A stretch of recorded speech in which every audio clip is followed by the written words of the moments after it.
श्री शिवाय नमस्तुभ्यम। नमस्कार दोस्तों, आज की कथा में मैं आपको शिव महापुराण कथा का अध्याय 13, 14, 15 और 16 सुनाऊंगी। अगर आपको कथा अच्छी लगे तो वीडियो को लाइक, सब्सक्राइब और शेयर ज़रूर कीजिएगा। एक बार प्रेम से बोलिए हर हर महादेव। शिव पुराण पार्वती और शिव का दार्शनिक संवाद। शिव का पार्वती को अपनी सेवा के लिए आज्ञा देना तथा पार्वती द्वारा भगवान की प्रतिदिन सेवा। भवानी ने कहा, योगिन, आपने तपस्वी होकर गिरिराज से यह क्या बात कर डाली? प्रभु, आप ज्ञान विशारद हैं तो भी अपनी बात का उत्तर मुझसे सुनिए। शंभो, आप तप शक्ति से संपन्न होकर ही बड़ा भारी तप करते हैं। उस शक्ति के कारण ही आप महात्मा को तपस्या करने का विचार हुआ है। सभी कर्मों को करने की जो वह शक्ति है उसे ही प्रकृति जानना चाहिए। प्रकृति से ही सबकी सृष्टि, पालन और संहार होते हैं। भगवान, आप कौन हैं और सूक्ष्म प्रकृति क्या है, इसका विचार कीजिए। प्रकृति के बिना लिंग रूपी महेश्वर कैसे हो सकते हैं? आप सदा प्राणियों के लिए जो अर्चनीय, वंदनीय और चिंतनीय है वह प्रकृति के कारण है। इस बात को हृदय से विचार करके ही आपको जो कहना हो वह सब कहिए। ब्रह्मा जी कहते हैं, नारद, पार्वती जी के इस वचन को सुनकर महती लीला करने में लगे हुए प्रसन्नचित्त महेश्वर हंसते हुए बोले।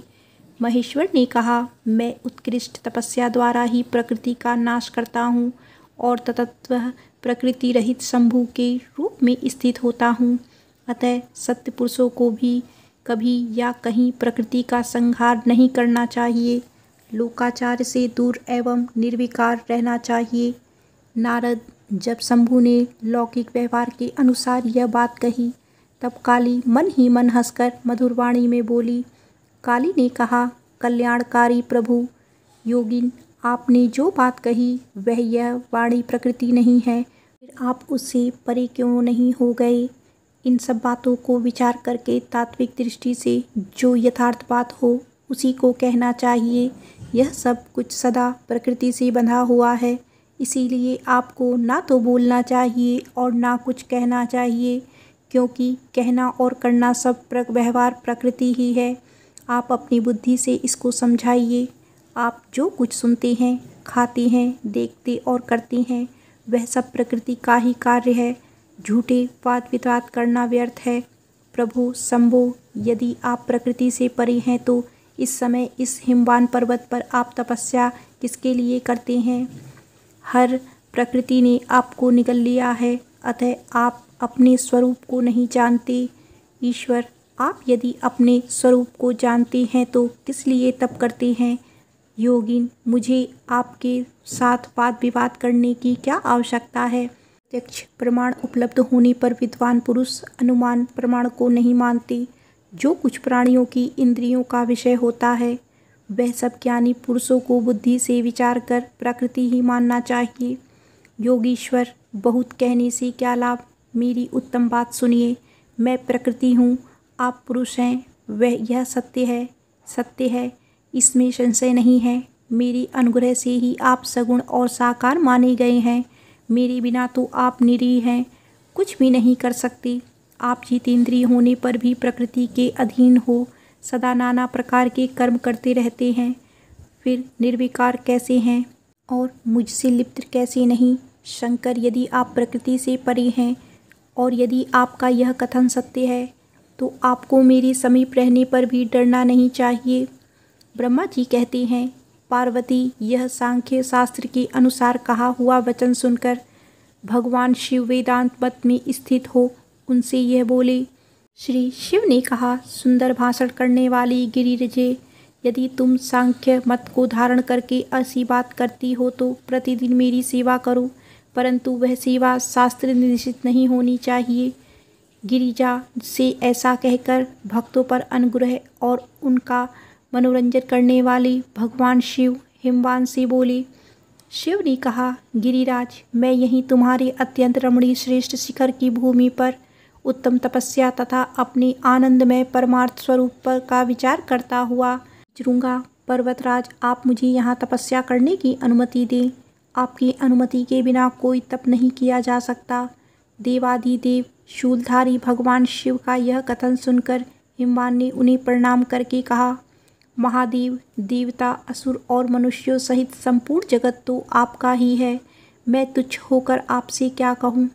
ब्रह्मा जी कहते हैं, नारद, गिरिराज हिमवान के ऐसा कहने पर लोक कल्याणकारी भगवान शंकर हंस पड़े और आदरपूर्वक उनसे बोले, अब तुम जाओ। शंकर की आज्ञा पाकर हिमवान अपने घर लौट गए। वे गिरजा के साथ प्रतिदिन उनके दर्शन के लिए आते थे। काली अपने पिता के बिना भी दोनों सखियों के साथ नित्य शंकर जी के पास जाती और भक्तिपूर्वक उनकी सेवा में लगी रहती। नंदीश्वर आदि कोई भी गण उन्हें रोकता नहीं था।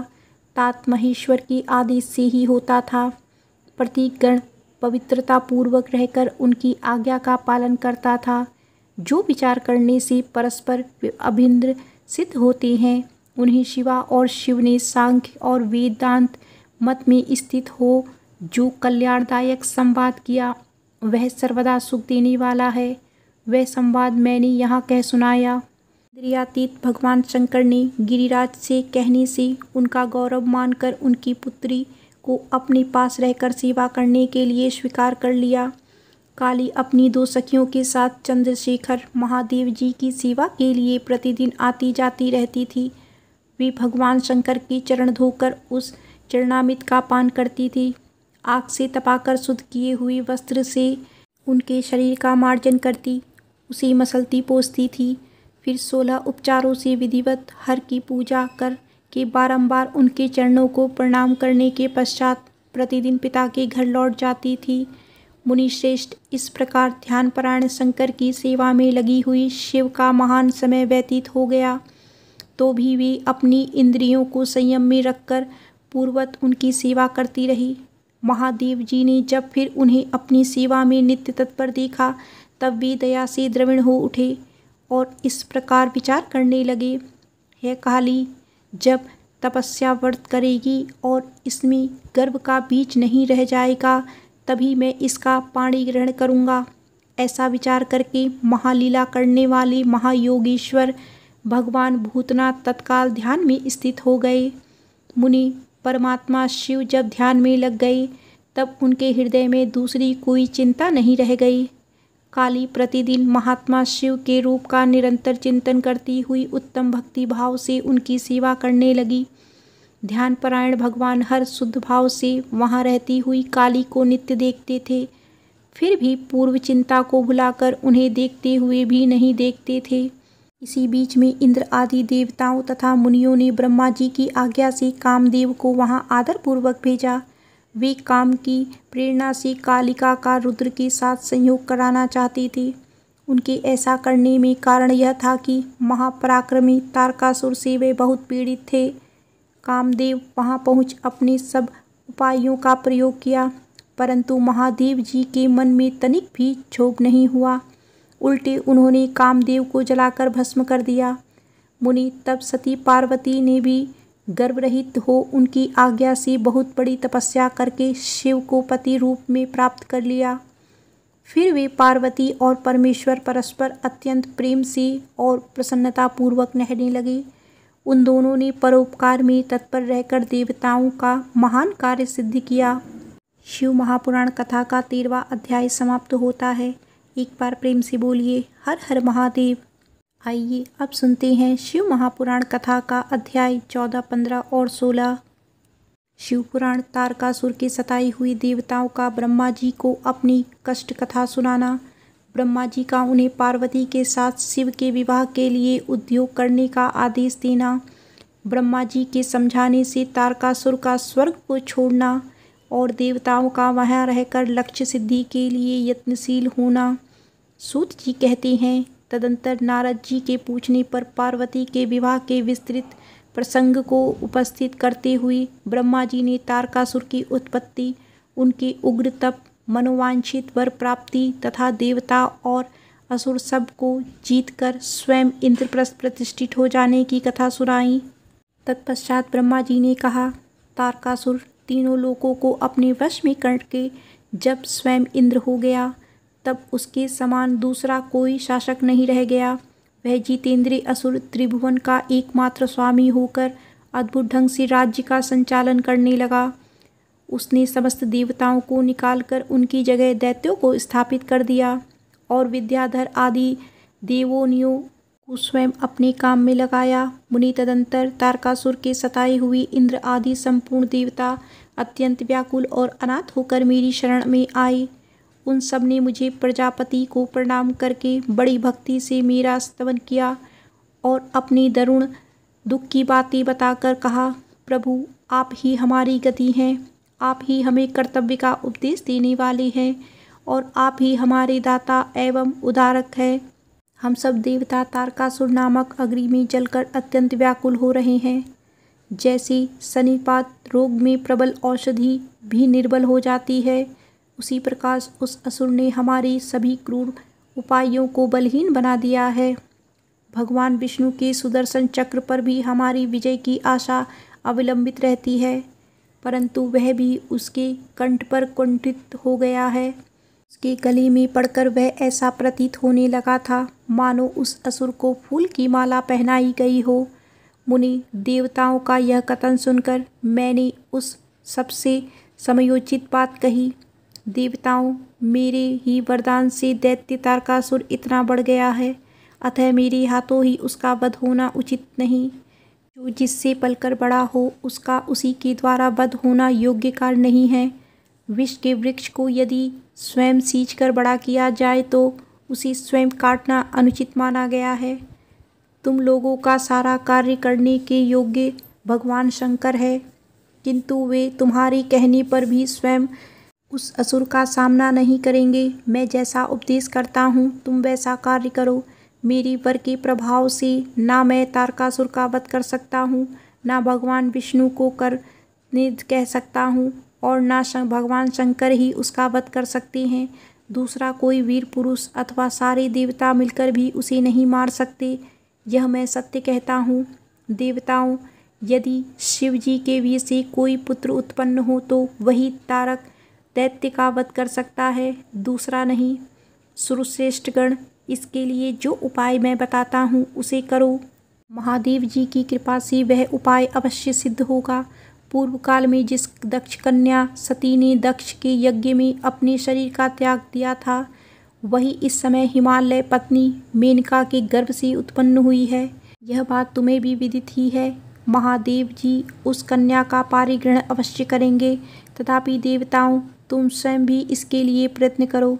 तुम अपने यत्र से ऐसा उद्योग करो जिससे मेनका कुमारी पार्वती में भगवान शंकर अपने वीर का आधान कर सकें। भगवान शंकर उदरवेता हैं, उनके वीर को प्रस्खलित करने में केवल पार्वती ही समर्थ हैं, दूसरा कोई अबला अपनी शक्ति से ऐसा नहीं कर सकती।